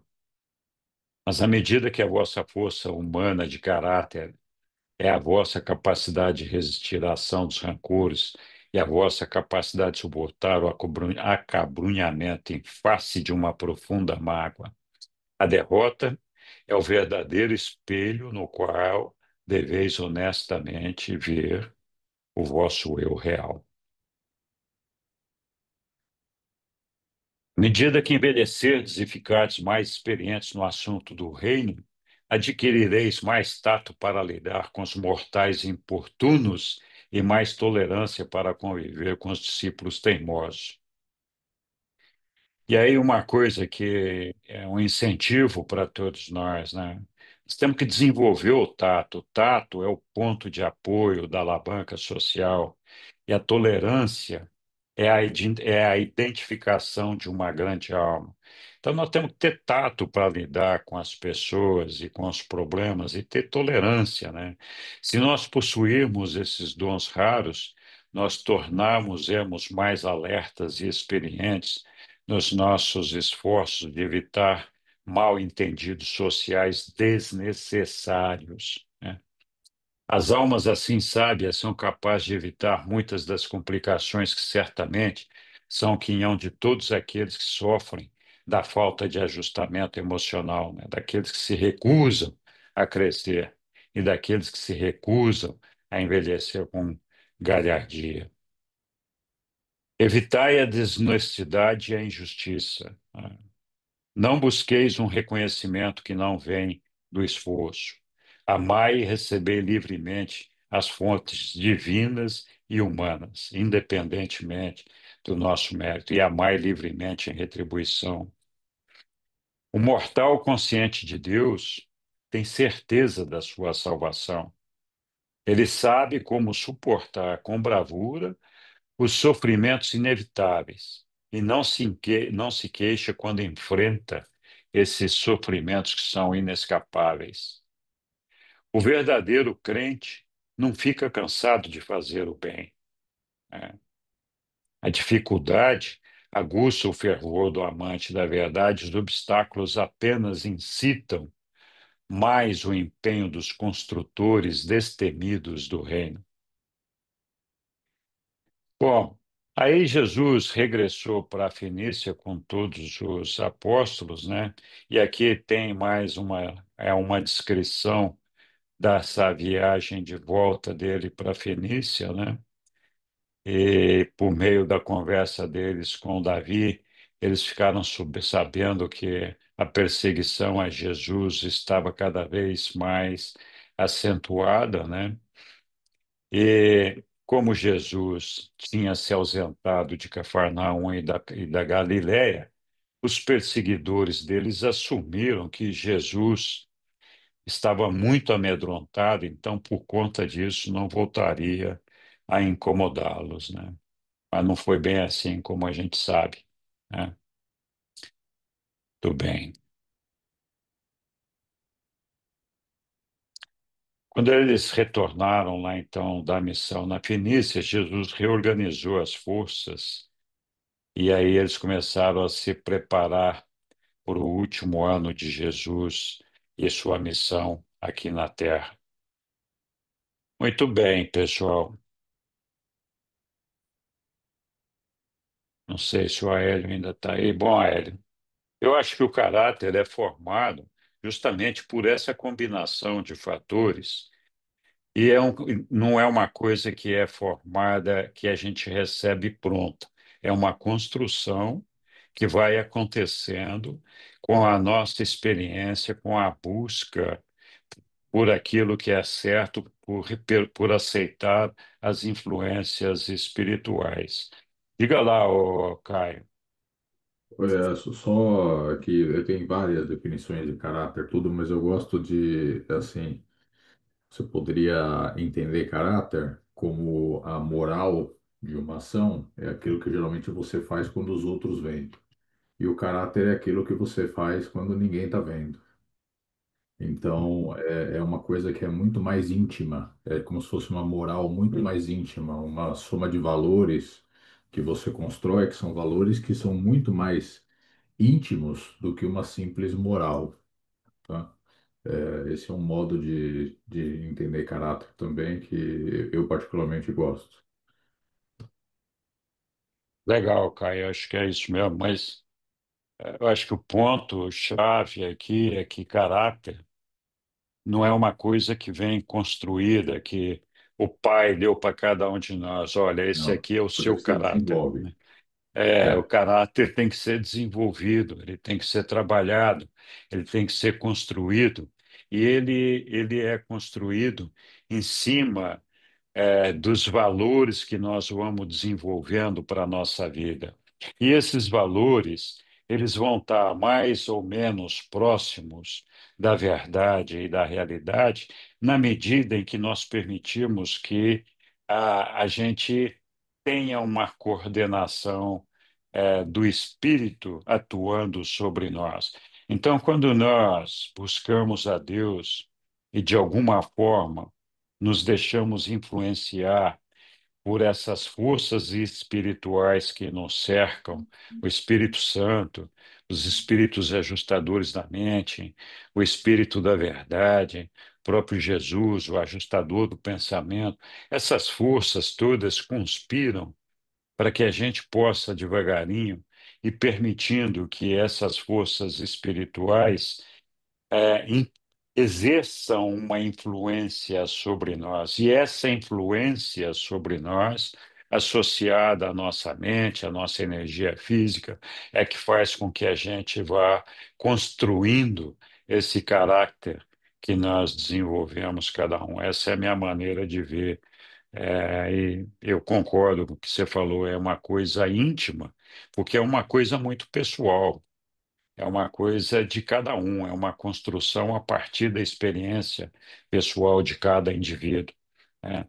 outro jeito de ver são os valores inegociáveis, né, que você tem para você, né? Então, esses Exatamente. valores eles regem a tua vida de um modo muito mais profundo do que simples aparências, né? E É, realmente isso é uma construção. Isso você constrói segundo a sua vida, é o caráter que você desenvolve. é, exatamente. Eu acho que o ponto-chave para todos nós está, lógico, né, o passo inicial é buscar a Deus, mas o ponto-chave é trabalhar o desenvolvimento da nossa fé. E essa fé, ela se desenvolve justamente através dessa religião pessoal, da nossa ligação com Deus, da nossa percepção da existência do nosso Pai, de percebê-lo no nosso coração, de percebê-lo como Criador, de percebê-lo como fonte da nossa vida, como fonte da nossa existência, e da gente saber que Ele está ali caminhando do nosso lado. Então, na medida em que nós vamos desenvolvendo esse relacionamento com o nosso Pai e percebendo Ele, a gente vai desenvolvendo essa fé, que é essa convicção de que nós estamos nele e ele está em nós, né? Então, é isso que faz com que a gente tenha essa construção inescapável desses valores da realidade suprema do nosso Pai. Oi, Aélio. É, o tema é recorrente, mas Sim, é sempre bom não desperdiçar a oportunidade para reforçar ou para reconsiderar algumas coisas. Pois muito bem. sim, É, as igrejas dizem que a fé é uma dádiva de Deus Deus que as pessoas podem pedi-la e Deus vai concedê-la. Ou seja, passa a ideia de que a fé vem, vem do externo, não é uma coisa do interno. No livro de Urântia, em várias salas, eu já ouvi que quando no estágio de luz e vida, nos planetas que chegaram lá, os seus habitantes não precisam ter fé na medida em que eles têm acesso a informações tais e tantas que não depende de imaginação, porque a fé tem muitas interpretações, tem muitos conceitos. Alguns entendem que a fé é acreditar naquilo que não se vê. Então, os planetas que estão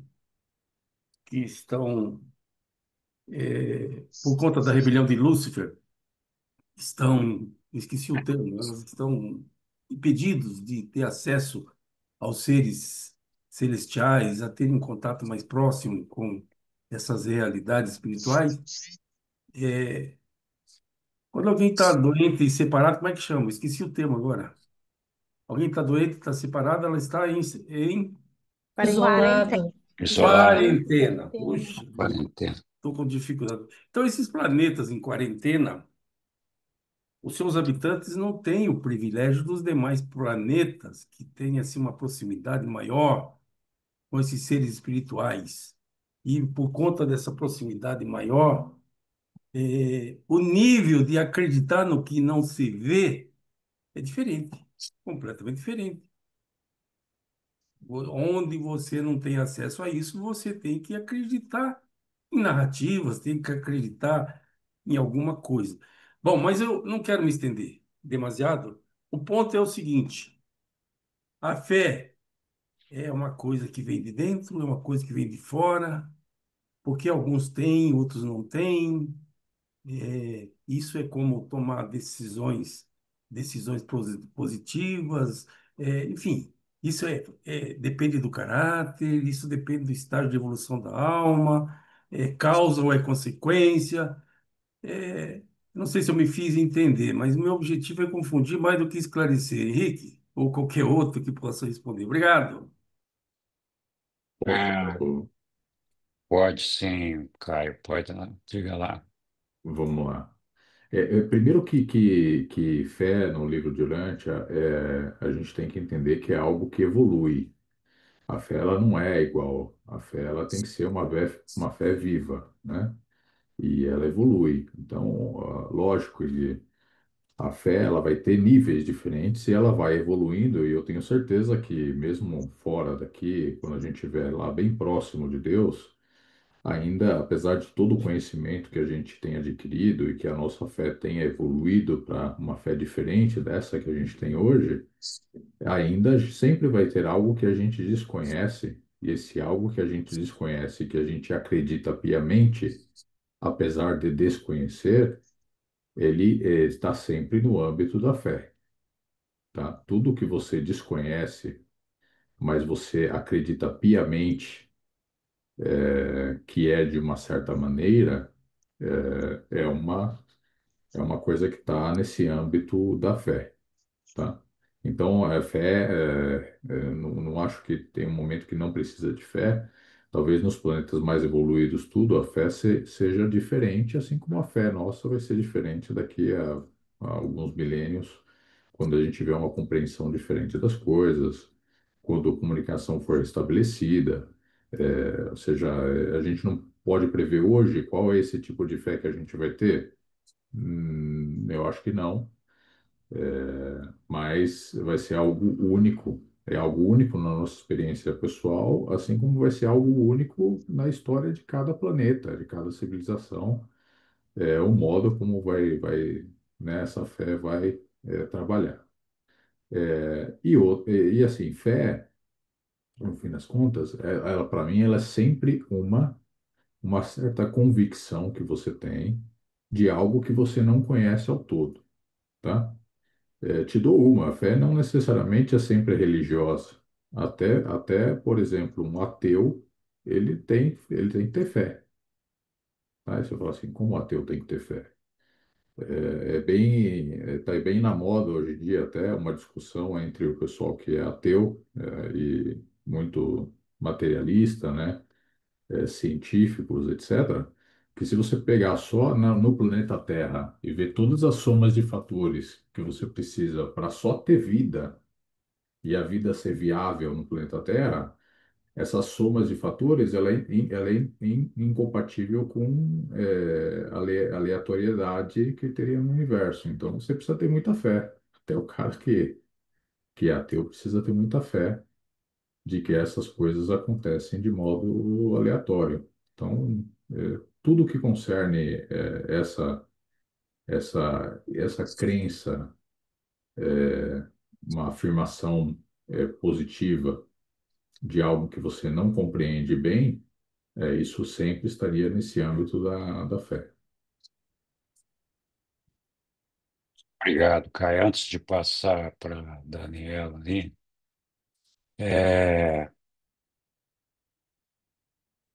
o que eu queria comentar aqui, Aélio, sobre essa questão da fé, é que não é uma dádiva no sentido de que cada um já nasceu com aquilo ali, não é. Fé tem que ser mesmo desenvolvida. E eles falam, os reveladores nos falam que os mortais, enquanto vivendo nos seus habitats, nos seus mundos, enquanto não espirituais, eles dependem dessa fé para poder sobreviver espiritualmente falando.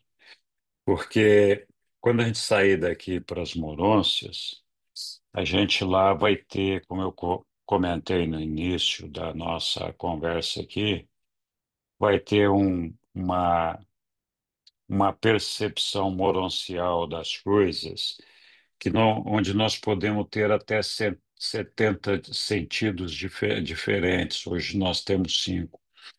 Então, essa facilidade de nós percebermos melhor essa realidade espiritual faz com que a fé, com que a gente não dependa tanto da fé para poder acreditar nessa realidade espiritual.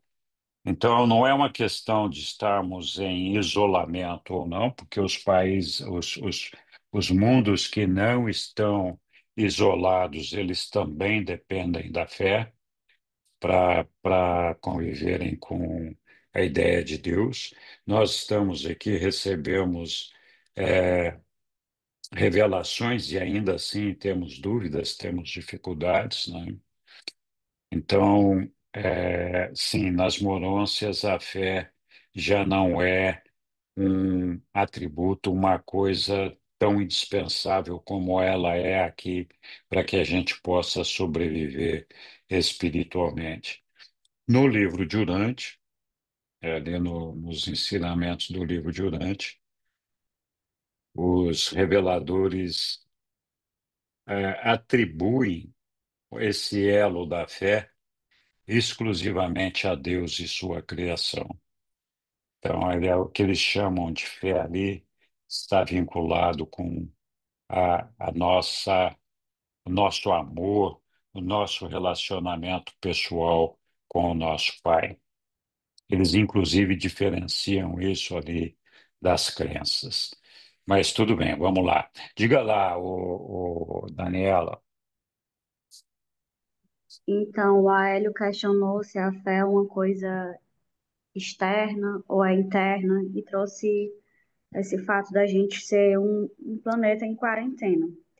Mas aí eu lembro que, por exemplo, o próprio Lúcifer, que já tinha lá um grau lá, ou até em mesmo outros mundos, né, mais evoluídos, bem mais do que o nosso, eles não chegaram a ver, digamos assim, um palavreado assim, não chegaram a ver Deus. Então eles também têm que ter essa coisa da fé. E considerando a gente que vive em um planeta isolado, eu acho que a fé também ela vem do exterior, a partir do momento que ela te inspira a ter fé através da fé que outras pessoas manifestam. Tipo como se fosse uma contaminação de atmosfera pelo meio ambiente que tu convive. Às vezes tu não tem fé, mas tu é instigado, tu é inspirado, tu é levado a desenvolver essa fé que é interior por meio dos frutos, digamos assim, que a fé que os outros têm ali vão demonstrando na prática, na vida. Mas, enfim, era só isso, um comentário breve. Posso falar uma Sobre- coisinha? Pode, claro.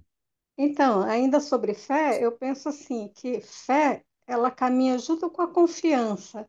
Acho que ela nasce ali junto com a confiança, porque quando você confia em alguém, você diz, eu tenho fé em você. E quando éramos pequenos, a gente não tinha ideia de Deus, né, dos deuses, e nosso pai ou nossa mãe começou a falar deles para nós. Mas a gente só começou a acreditar neles porque a gente confiava no nosso pai, na nossa mãe, né? Na igreja depois, né? Então, eu acho que a fé nasce ali junto com a confiança que você estabelece ali, você é estabelecida ali no meio que você vive. Porque muitas pessoas falam, eu não creio em nada, eu não acredito em nada, porque talvez tenha sido desprovido dessa relação de confiança, né, com o seu meio, aqueles que passaram pela sua vida. Então a pessoa começa a ficar descrente. É isso. Oi, Suelene, obrigado. Olha, os reveladores, eles buscam descrever a fé mais como um relacionamento pessoal do indivíduo com Deus, com o nosso Pai. Que esse relacionamento está desassociado de um sentimento de certeza, de convicção ou mesmo de crença.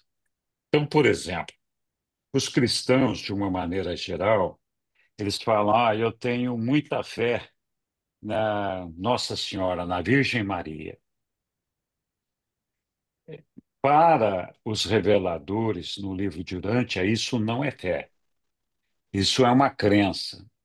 Porque assim, a fé é, de acordo com o que os reveladores nos contam, é o resultado desse relacionamento com o Pai que é capaz de mudar o nosso modo de vida. É capaz de fazer com que a gente estabeleça uma retidão da qual a gente não vai se desviar de nenhuma forma. Então, assim, ter muita fé na Virgem Maria não muda a minha vida em nada, absolutamente nada. Eu continuo sendo o Henrique de sempre. Eu até posso achar que a Virgem Maria é maravilhosa, capaz de fazer milagres, esse negócio tudo, posso achar um monte de coisa dela. Mas eu não vou mudar a minha vida por conta da Virgem Maria.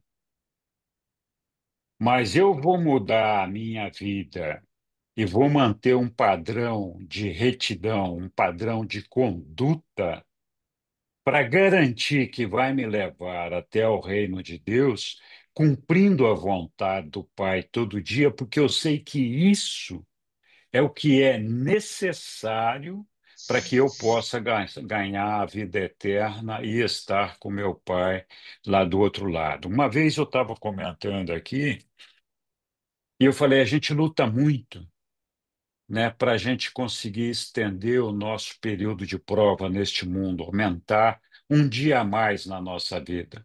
É claro que com os nossos hábitos diários, com as nossas atividades físicas, dieta, atitudes saudáveis, etc., nós podemos certamente estender o nosso período de vida. Mas a verdade é que, chegado o momento, nós não conseguimos acrescentar nem um minuto a mais naquela vida, nesta vida nossa aqui. Contudo, contudo, todos nós, sem exceção, apesar de não poder acrescentar um minuto a mais na nossa vida aqui, nós podemos conquistar a eternidade. E isso só depende de nós, não depende de mais ninguém. E ninguém pode interferir nisso. Então, é esse desejo, esse sentimento, esse relacionamento com o nosso Pai para nos levar a essa eternidade, fazer a vontade dele no dia a dia, isso é o que os reveladores chamam de fé aqui. Então, eu estou. Não que não existam outras definições para a fé no vocabulário cristão ou no entendimento das pessoas que acumular, mas o que os reveladores nos falam aqui é isso: olha, a fé só existe com relação a Deus e só é fé quando ela é capaz de mudar a sua vida de uma forma de estabelecer uma relação de lealdade com o nosso Pai, de forma tal que nós não vamos nos desviar 1 milímetro do nosso caminho. Tá? Então, quanto mais forte for isso, quanto mais firme for essa retidão, maior a nossa fé e mais próximos nós vamos estar de completar aquele círculo de alcançar provavelmente a fusão com o nosso ajustador do pensamento. Diga lá, Ed. Henrique, você é corajoso, muito corajoso, a partir do que você acabou de dizer.